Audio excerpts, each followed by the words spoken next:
شدند و نماینده کشور ازبکستان بختیار معذرت علیشیر یوسفوف نشان نقره رو به گردن آورد و اکنون دوستان عزیز اما نتایج تاریخی و دیدنی فرا میرسد.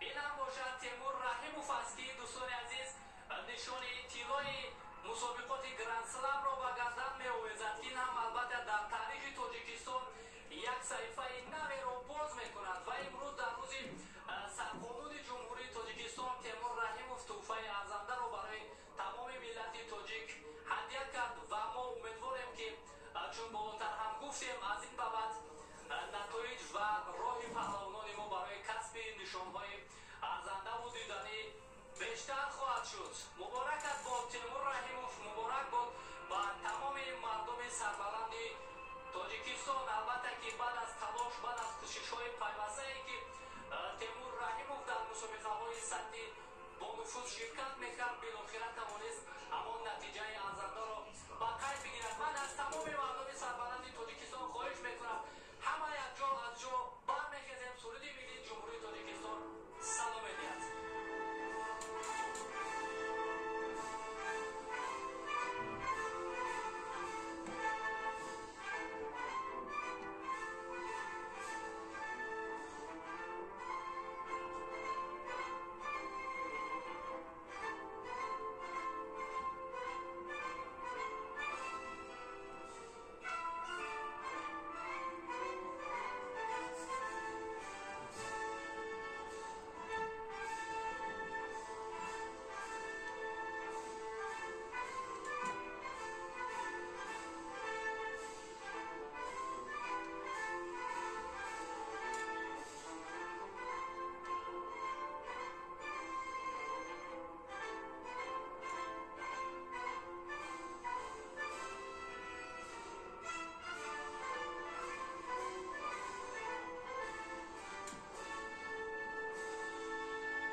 در سطح جهانی بار دیگر اثبات کردیم که ما تاجیکان قدرت و توان فتح کردن چنین میدان‌های بزرگ را داریم. همکنون با همین غلبه تیمور رحیموف ما دوستان عزیز امروز گزارش خود را به انجام می‌رسانیم و این هم از روز آخران مسابقات گرند سلام بود. واقعا هم دوستان عزیز ما با یک خوشحالی و خرسندی در اینجا با شما شب خوش می‌گوییم و من سرگان میسایف توانستم طول این ساعت‌ها با شما باشم و این رقابت‌ها را شرح و توضیح دادم.